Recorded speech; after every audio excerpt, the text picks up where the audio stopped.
warahmatullahi wabarakatuh. Alhamdulillah. Alhamdulillahilladzi hadana li hadza wa ma kunna linahtadiya laula an hadana Allah.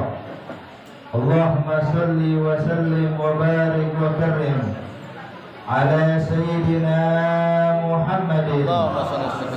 Miftah bab rahmatillah adada ma fi ilmillah. Salatan wa salaman daimaini bidawami mulkillah wa ala alihi wa sahbihi wa mawalah amma ba'd. Yang sama-sama kita hormati para alim ulama, para kiai, para asatidz, tokoh masyarakat yang hadir bersama kita, yang mohon maaf namanya tidak bisa saya sebutkan satu persatu, namun insya Allah tidak mengurangi rasa hormat dan ta'zim saya kepada beliau semuanya. Begitu juga keluarga besar daripada almarhum Bapak Zukimin bin Suwiryo yang insya Allah selalu diberikan keberkahan oleh Allah Subhanahu wa Ta'ala, dan perkumpulan kita mendatangkan rahmat juga ampunan dari Allah Subhanahu wa Ta'ala. Amin ya rabbal alamin. Hadirin hadirat yang dimuliakan Allah Subhanahu wa Ta'ala, sebagaimana kita ketahui Nabi Muhammad sallallahu alaihi wasallam diutus oleh Allah untuk kita semuanya, untuk membimbing kita dan menuntun kita ke arah yang diridhai oleh Allah Subhanahu wa Ta'ala. Maka barang siapa Bapak Ibu sekalian yang pengen mencari ridha Allah bukan dengan cara Nabi Muhammad, yang pengen dapat ampunan Allah dari selain cara Nabi Muhammad, maka ambil kabar gak bakal dapat ridha dan gak bakal dapat ampunan Allah. Makanya hadirin hadirat yang dimuliakan Allah Subhanahu wa Ta'ala, itu para sahabat-sahabat Nabi Muhammad, mereka itu mencontoh Nabi Muhammad bukan hanya dalam perkara ibadah. Mereka meneladani Rasulullah sallallahu alaihi wasallam bukan hanya dengan perkara sholat, tapi semuanya dicontoh.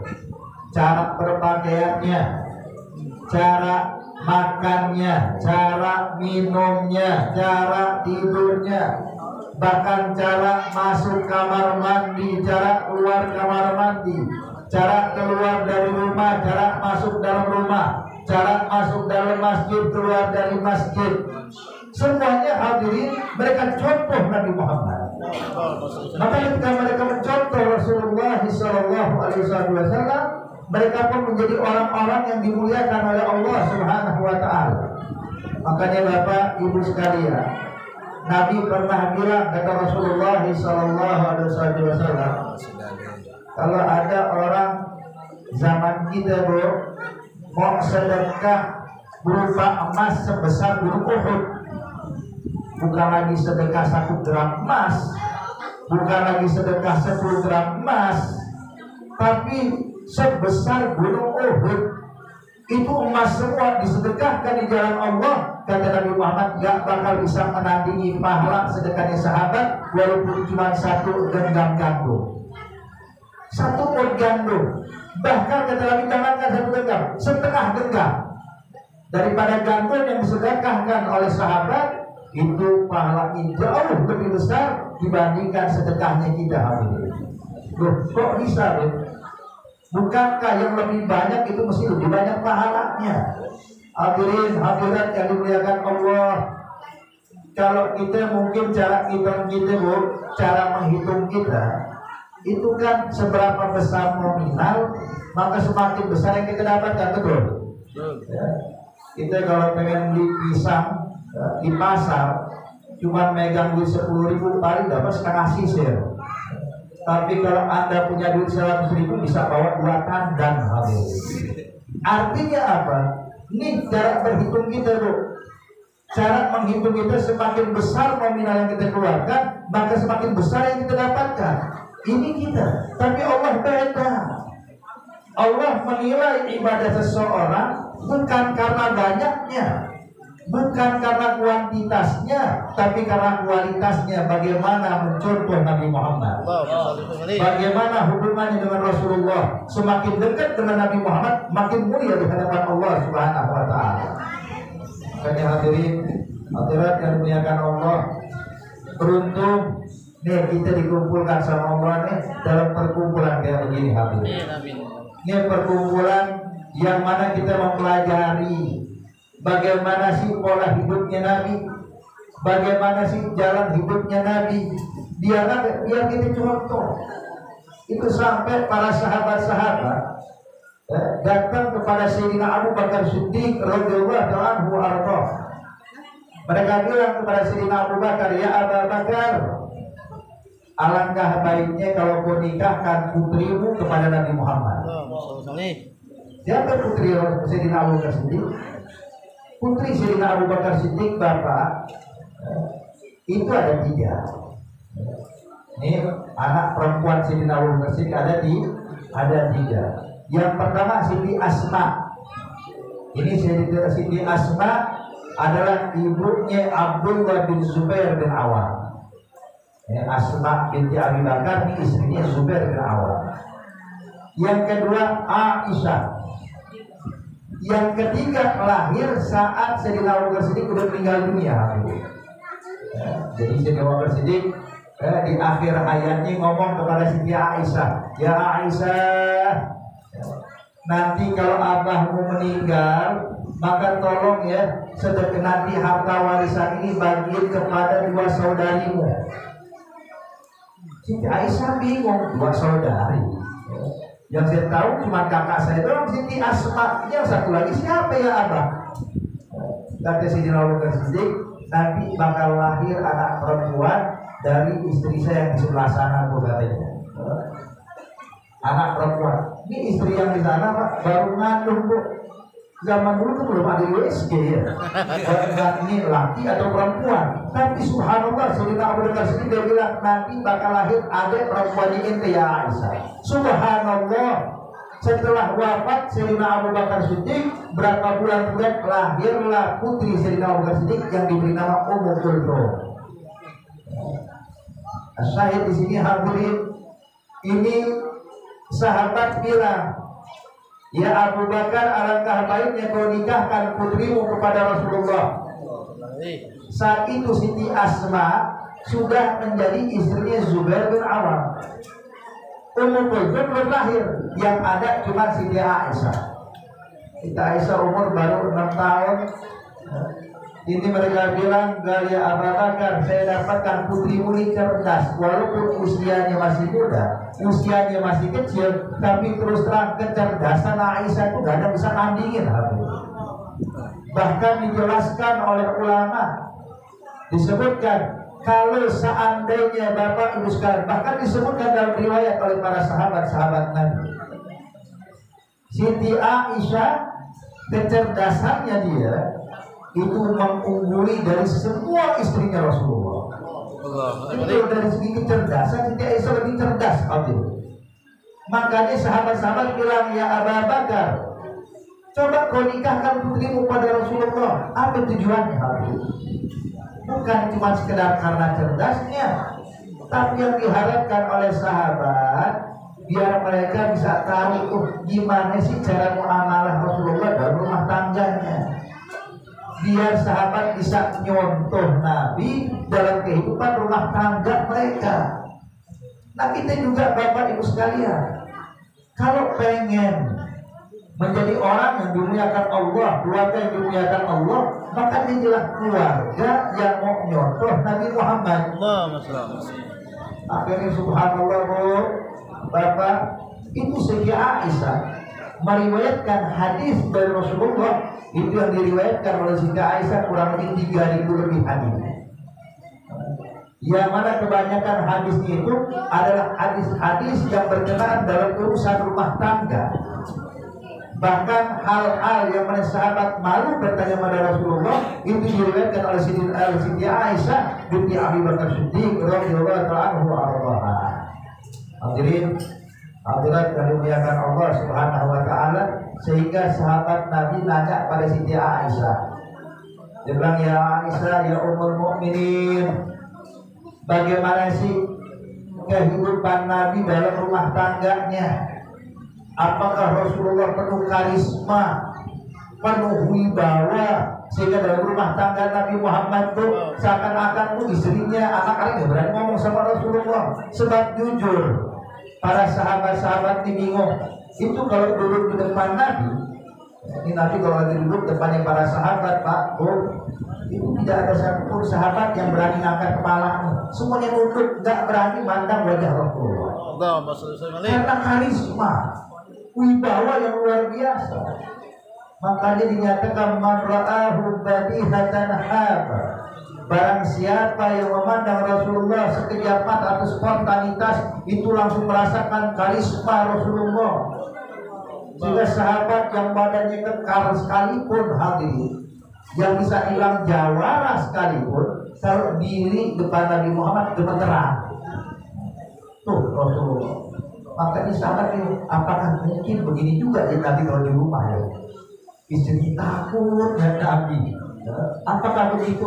Maka mereka nanya, ya Aisyah, ya Ummul Mukminin, tolong simpankan pada kami.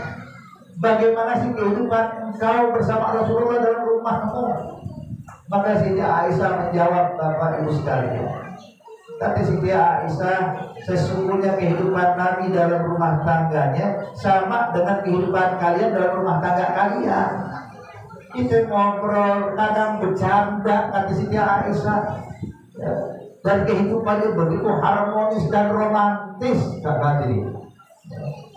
Tapi kata Siti Aisyah, kalau udah dengar suara azan, maka Nabi bangun meninggalkan kita, seakan-akan Nabi tidak kenal siapa kita, dan seakan-akan kita tidak kenal siapa Rasulullah. Kenapa? Fokus kita, panggilan Allahu Akbar, Allahu Akbar, maka Allah Maha Besar, lebih besar dari segalanya. Lebih besar dari keluarga, lebih besar dari pekerjaan, lebih besar dari urusan, lebih besar dari problem, lebih besar dari masalah. Sehingga nanti kalau dengar suara azan, Bapak Ibu sekalian, sudah fokus hanya untuk Allah. Nah, kalau kita pengen punya rumah tangga yang baik kayak begini, contoh kehidupan Nabi. Jangan azan lagi berkumandang, dia masih nonton TV. Azan berkumandang masih ngobrol. Azan berkumandang masih sibuk dengan handphone. Betul atau betul? Ada ngaku semua kan orang. Hadirin. Nah, gimana pengen kuliah di hadapan Allah kalau tidak contoh Nabi Muhammad? Nah, di antara ajaran Rasulullah, Bapak Ibu sekalian, adalah bakti sama orang tua. Bakti sama orang tua bukan hanya pada saat bapak atau ibu kita masih hidup, tapi walaupun telah meninggal dunia, kita tetap bakti. Yang namanya anak wajib bakti sama orang tua. Makanya alhamdulillah kayak ini sekarang di malam kita hadir acara haul, yang mana haul ini merupakan tanda baktinya anak pada orang tua. Coba bayangin Bu, Pak, kalau seandainya nih kita udah meninggal dunia, anak kita gak pernah putus doain kita, kira-kira enak gak dalam kubur? Apalagi bukan dia doa sendiri, dia ajak orang-orang kumpul, doain bapak saya ya. Ini kayak kita sekarang nih hadirin. Ini rahmat yang diturunkan pada majelis ini. Itu semua pahalanya itu dikirimkan buat almarhum dalam kuburnya. Amin. Subhanallah. Ini kalau kita bisa bilang nih Bu, ini malam lebaran buat almarhum dalam kuburnya. Amin. Kenapa? Anaknya bakti sama orang tua. Hadirin hadirat yang dimuliakan Allah Subhanahu wa taala. Dahulu ada satu orang, ketika sedang tidur dia bermimpi. Dia bermimpi melihat pemakaman yang ada di kampungnya itu. Dia melihat orang-orang yang sudah meninggal, arwahnya lagi kumpul. Dia lihat ini saat mereka sedang berkumpul, tahu-tahu ada malaikat membagikan sesuatu, semuanya berebutan habis. Kecuali satu bapak orang tua duduk santai. Ketika lihat orang lagi pada berebutan, ini sang bapak yang tua ini, orang tua ini santai, dia itu berebutan. Sampai bingung, Yang mimpi ini nanya, Pak, kok nggak bangun sama yang lain tuh? Yang lain lagi pada berhutang. Ya sekarang nanti kita berhutang minyak goreng ya. Kok nggak berhutang sama yang lain? Dia bilang, oh kalau saya mah alhamdulillah itu mereka tuh lagi memperebutkan pahala dari orang yang lewat baca Yasin atau baca Fatihah dikirimkan buat orang yang dikuburkan di sini. Jadi mereka ngambil bagian itu berhutang. Kalau aneh nggak perlu berhutang. Loh, kenapa memangnya? Ente nggak butuh pahala? Bukan. Saya udah cukup. Kenapa? Setiap hari anak saya ini ngirimin pahala khatam Quran. Allah. Jadi anaknya tiap hari baca Quran 30 juz, Bu. Ya Allah. Pahalanya dikirimkan buat saya, buat apa saya berebutan? Kesian bukan yang lain. Udah, saya udah dapetin lebih banyak dari itu. Ditanya, memang anak ente siapa? Disebutin, anak saya namanya Fulan bin Fulan, dia punya toko di pasar Anu. Jadi disebutin tuh sifatnya, namanya, tokonya, hadirin.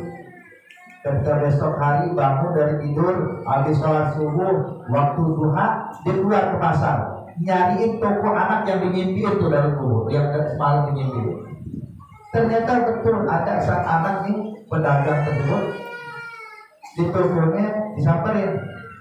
Bang ente Fulan bin Fulan, bilang betul, sesuai nama yang disebutin nama orang yang dimimpiin semalam. Ente Fulan bin Fulan, betul. Abah ente namanya Fulan bin Fulan, betul. Sudah meninggal abah ente? Sudah. Dikuburin di sana ya pemakaman itu. Dia betul bro. Ini ada apa kok datang kemarin udah mau belanja, nanyain bapak saya. Engkau ini siapa? Enggak. Saya mau tanya. Ente ini tiap hari ngapain sih? Dia bilang enggak. Ini ada apa nih? Kok nanyanya dalam banget dari tadi? Nanya tentang urusan saya. Bilang, tolong ceritakan apa yang kau kerjakan, nanti aku ceritakan apa yang aku niatkan untuk bertanya kepada. Dia bilang, ya alhamdulillah saya dagang di pasar. Cuman kalau nggak ada pembeli, saya sibuk baca Quran. Dia bilang, berapa juz? Ya alhamdulillah dengan izin Allah saya bisa mengkhatamkan Quran tiap hari. Masya Allah. Selamat nak. Dia bilang, kenapa? Semalam saya mimpin bapak kamu, saya mimpin orang tua kamu. Kenapa? Itu saya mimpi diceritain tuh bahwa bapak kamu ini senangnya bukan main dalam kubur. Kenapa? Selalu dibacakan Al-Quran, selalu dikirimkan buat dia. Dia bilang, alhamdulillah. Akhirnya Bu, setelah beberapa tahun kemudian dari kejadian itu, ini orang tidur mimpi lagi, mimpi pemakaman lagi tuh. Pas ada satu malaikat lagi bagi-bagi, lihat nih bapak ikut berebutan. Kaget tuh, kok ikut berebutan? Disamperin, Pak, lebih, kok ikut berebutan? Dia bilang, iya, kemarin anak saya udah meninggal. Jadi gak ada lagi yang ngirimin saya doa. Gak ada lagi yang kirim saya bacaan Quran, pahala Quran, gak ada lagi. Dia bilang, kapan meninggal? Kemarin. Akhirnya pas besokannya bangun dari tidur, dia cari, datangin ke pasar, cari itu toko, benar. Ternyata sang anak udah meninggal 2 hari yang lalu. Subhanallah. Makanya sekarang nih, kita contoh ini kayak peringatan haul, peringatan Isra Mi'raj. Tahu nggak? Ini pahala yang dikasih sama Allah buat kita banyak nih makanya. Amin. Kita nih, satu orang dari kita hadirin, setiap orang yang hadir saat ini dinyatakan hudur majelis ilmu sa'ah khairun min alfi rak'ah. Hadirnya kita di majelis ilmu itu pahalanya lebih afdal dibandingkan sholat 1000 rakaat. Siapa di antara kita yang pernah sholat 1000 rakaat? Ada di sini. Ini bapak ibu hadir nih, setiap orang ini dapat pahala 1000 rakaat. Yang hadir berapa ratus orang? Coba bayangin, kalau setiap orang 1000, yang hadir 100 berarti dapat 100.000 rakaat. Buat siapa pahalanya? Buat almarhum dalam kubur. Amin. Makanya bapak ibu sekalian, ini perkumpulan kayak gini nggak main-main. Apalagi Bu, Pak, ini kita duduk sekalian juga niatnya nyambung dari silaturahmi, betul? Ya. Mungkin orang yang jarang ketemuan cuma di majelis doang. Kalau di majelis ketemu, kalau bukan majelis nggak pernah ketemu. Nah makanya Pak, ini kita hadir kemari nih, duduk di sini, tahu nggak kita bahwa setiap orang yang datang ke perkumpulan untuk berjumpa dengan sahabatnya, yang mana tujuannya adalah menyambung tali silaturahmi berhubungan karena Allah Subhanahu wa taala, maka setiap orang itu bakal diarak dengan 70.000 malaikat. Sekarang berapa orang yang hadir? Coba bayangin kalau per orang dari kita 70.000 malaikat, yang hadir bisa miliaran malaikat. Tapi panitia gak usah bingung. Malaikat gak makan, gelangan tidak aman. Kemuliaan aman, gak bakal kekurangan. Hadirin hadirat kemuliaan Allah Subhanahu wa taala, makanya beruntung. Ini patut kita contoh. Peringatan haul kayak gini patut kita contoh. Sebab maaf, ada sebagian orang anti dengan ginian. Kita nggak percaya dengan tahlil, wala ngirimin doa segala macam. Ya Allah, bang itu pahala nggak nyampe. Pertanyaan saya, yang nyampe pahala ente ada Allah. Kalau ente nggak nyampe wajar, tapi yang nyampe kan Allah, bukan kita. Dan itu kan dalam doa tahlil aja. Kita bukan yakin, ya Allah, ini doa nyampe. Enggak. Kita bilang Allahumma tawabadalika minna ilaih. Ya Allah, sampai kami tolong ya Allah pahala yang kami dapatkan dari majelis ini, tolong sampaikan buat itu almarhum di dalam kubur. Artinya kita minta sama Allah untuk disampaikan. Pak, kalau saat ini kita nitip uang sama orang yang kita percaya orangnya baik banget, orangnya bagus, rapi, kita bilang Ustaz atau Pak, ini ada sedikit uang, tolong sampai dong pada anak saya. Kira-kira bakal disampaikan. Kalau itu orang baik, dermawan, bagus sifatnya, bakal disampaikan. Nah sekarang kalau manusia saja bisa menyampaikan sesuatu kepada orang lain yang kita titipkan, lalu bagaimana dengan Allah Subhanahu wa taala? Hadirin hadirat yang dimuliakan Allah, satu contoh lain. Ketika Rasulullah SAW sedang berjalan bersama para sahabat-sahabatnya, melewati ada dua kuburan sebagaimana disebutkan di dalam hadis. Maka Nabi berhenti di depan kuburan tersebut. Nabi nengok kepada para sahabat, sahabat-sahabat untuk tahlilan. Ini dua orang yang di dalam kubur ini lagi disiksa kubur oleh Allah, lagi diazab sama Allah. Kenapa? Yang satu kata Rasulullah adalah la yastabri min baulih. Kalau kencing buang air kecil nggak tuntas, masih ada sisa, main jalan aja. Akhirnya najis kemana-mana. Adapun yang satu lagi suka namimah, ngadu domba kata Rasulullah. Jadi dua orangnya lagi diadab. Terus sahabat bingung, terus gimana ya Rasulullah? Kata Nabi, itu ada pelepah kurma yang masih hijau, petik. Diambil pelepah kurma yang masih hijau, hadirin. Kemudian dibelah dua sama Rasulullah. Setengah ditancapkan pada kuburan pertama, setengah ditancapkan pada kuburan kedua. Terus Nabi bilang, selama ini pelepah kurma belum kering, maka dia baca tasbih. Pelepah kurma baca tasbih. Yang pada tasbihnya pelepah kurma ini bisa meringankan azab orang yang di dalam kubur. Ini pelepah kurma loh. Tasbihnya bisa meringankan azab. Lalu bagaimana kalau tasbihnya dari umatnya Nabi Muhammad? Allahumma sholli alaihi. Tasbih dari orang yang beriman kepada Allah. Tasbih orang yang cinta pada Rasulullah. Maka tidak dilakukan lagi. Hadirin hadirat yang dimuliakan Allah. Bahkan Allah nyatakan dalam Al-Quran, kita dianjurkan membaca doa. Rabbana ighfir lana wa li ikhwanina alladziina sabaquna bil iman. Artinya kita doakan, ya Allah, ampuni itu dosa para pendahulu kami yang beriman pada Engkau ya Allah. Artinya Allah ngajarin doain orang yang sudah meninggal dunia. Kalau dibilang, bukankah ada hadis Rasulullah SAW? Nabi menyatakan, idza mata Adam inqata amaluhu illa thalath.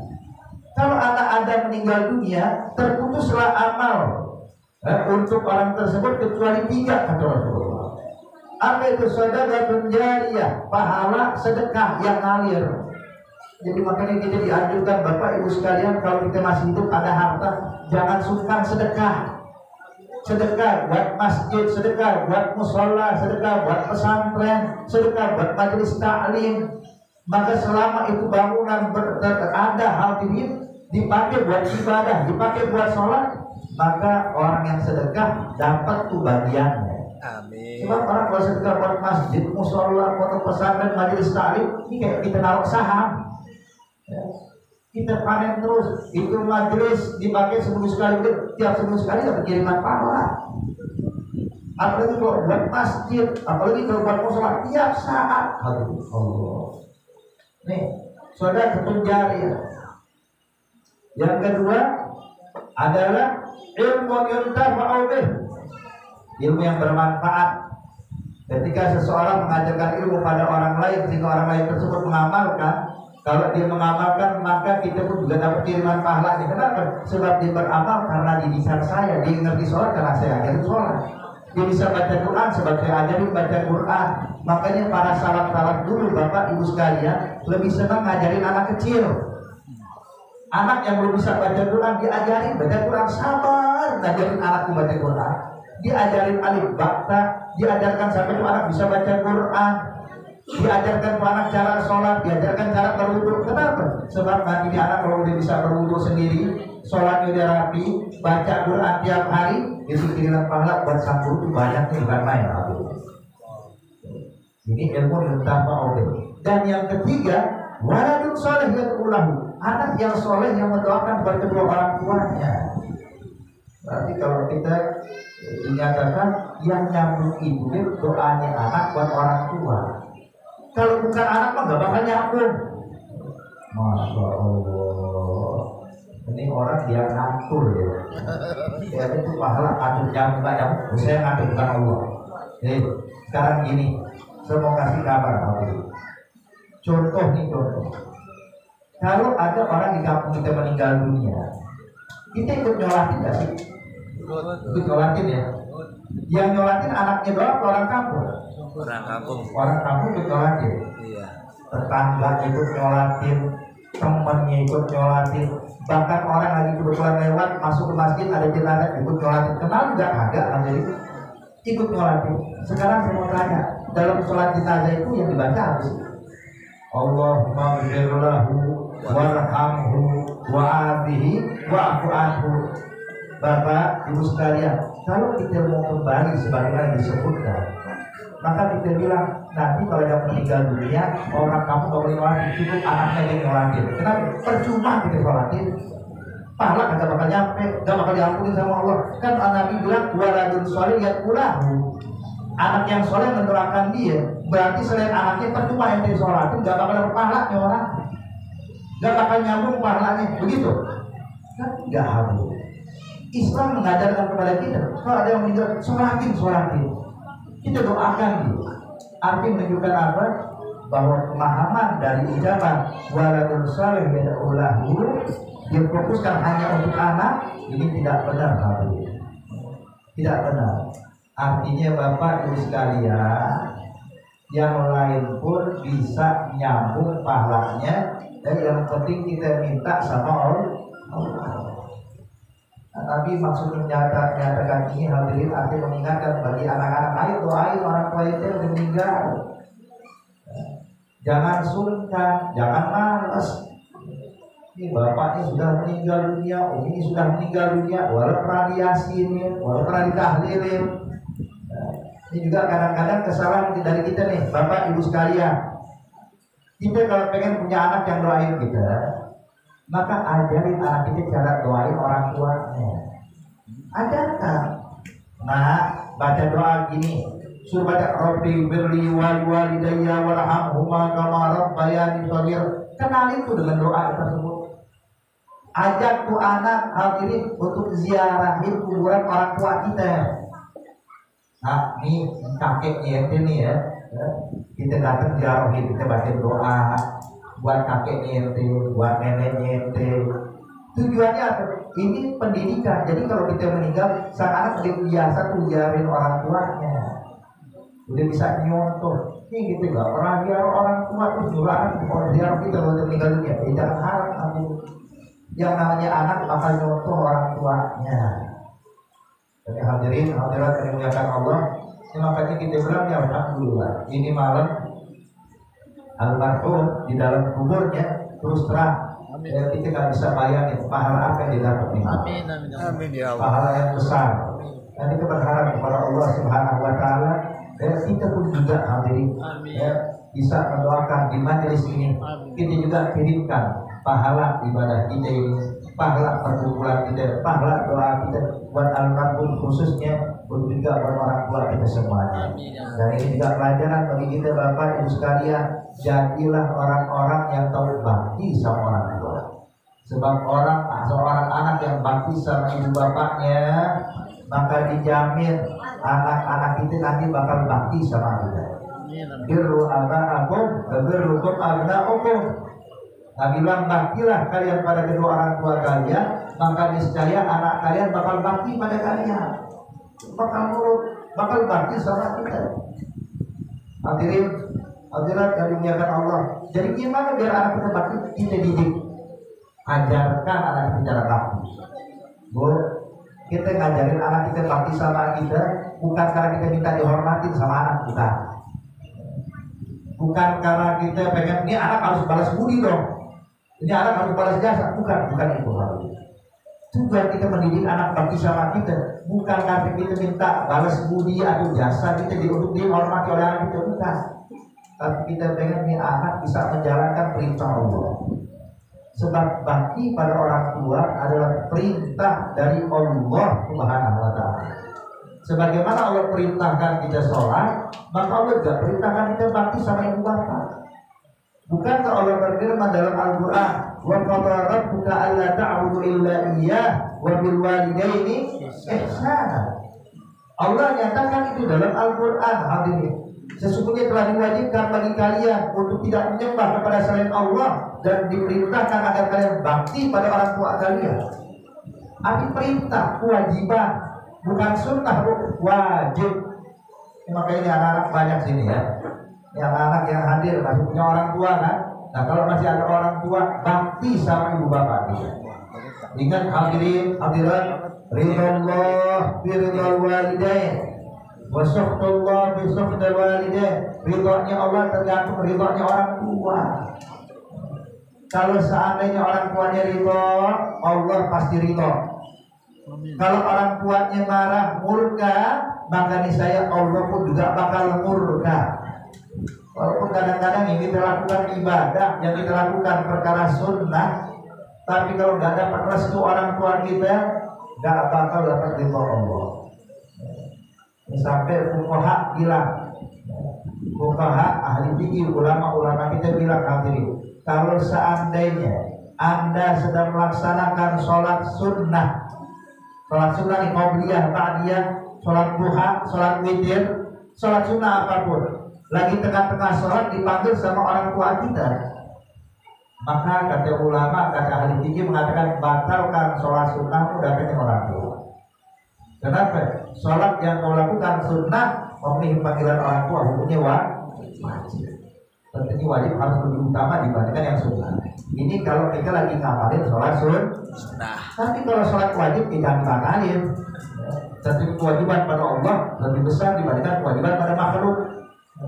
Maka kalau seandainya kita sedang sholat fardu dipanggil sama orang tua, jangan dibatalin, cuma ringkas cepetin sholat. Artinya datang pada orang tua kita. Tapi kalau kita lagi sholat sunnah, kata ulama, batalkan, datang pada orang tua. Sampai seperti itu Bapak Ibu sekalian. Ini Islam yang ngajarin kita. Syariat yang mengajarkan kepada kita gimana tugas kita sebagai anak bakti sama orang tua. Nah insya Allah hadirin, hadirat yang dimuliakan Allah, ini malam kita duduk, kita doakan buat almarhum di dalam kuburnya, dan kita semua yang hadir insya Allah tidak bangun melainkan dosa kita diampuni oleh Allah. Hajat kita dikabulkan oleh Allah. Dalam urusan kita diberi kemudahan oleh Allah Subhanahu Wa Taala, dan Allah panjangkan usia kita sehingga bisa mendapatkan bulan Ramadan yang akan datang dalam keadaan sehat walafiat. afiah, dalam keadaan iman dan dalam keadaan ikhlas, dan dijadikan Ramadan yang akan datang Ramadan yang terbaik buat kehidupan kita. Dan Allah jadikan Ramadan yang akan datang bukan Ramadan terakhir buat kehidupan kita, tapi Allah masih panjangkan usia kita sehingga bisa mendapatkan Ramadan yang akan datang, Ramadan yang berikutnya, Ramadan yang berikutnya, hingga kita dalam keadaan yang diridhoi oleh Allah Subhanahu wa taala. Dan kita berharap kepada Allah Subhanahu wa taala agar Allah pandang kita dengan pandangan rahmat-Nya, agar Allah ampuni segala dosa kita. Allahumma ja'al jam'ana hadza jam'an marhuma wa tafarraqna min ba'dihi tafarraqan ma'tuma wa la taj'al fina wa la ma'ana aw wa la hawalaina shaqiyyan wa la mahruma. Allahumma hdina bihudak wa ja'alna mimman yusari'u fi ridha wa la tuwallina waliyan siwa wa la taj'alna mimman khalafa amrak wa asab. Rabbana ighfir lana wa li ikhwanina alladhina sabaquna bil iman wa la taj'al fi qulubina ghillan lil ladzina amanu rabbana innaka ra'ufur rahim. Rabbana ighfir lana wa liwalidina warhamhum kama rabbawna shighara. Allahumma awsil thawaba hadzal majlis wa hadhihi al-istima' wa hadhihi al-jalsa ila al-marhum Bapak Sudiman bin Suiryo. Allahumma irfa' darajatahu fil jannah. Allahumma 'ali darajatahu fil jannah waj'al qawrahu wa rawdahu min riyadil jannah wa la taj'al qabrahu min huffarin niran. Allahumma ahmin nuzulahu wasil madkhalahu bi rahmatika ya arhamar rahimin. Rabbana ighfir lana wa li ikhwanina alladhina sabaquna bil iman wa la taj'al fi qulubina ghillan lil ladzina amanu rabbana innaka ra'ufur rahim. Rabbana atina fid dunya hasanah wa fil akhirati hasanah wa qina adzaban nar wa qina adzaban nar wa qina adzaban nar bi rahmatika ya arhamar rahimin. Wa sallallahu ala sayyidina Muhammad an-nabiyil ummi wa ala alihi wasallam walhamdulillahi rabbil alamin. Lebih kurang yang bagian mohon maaf. Wabillahi taufiq wal hidayah. Wassalamu alaikum warahmatullahi wabarakatuh.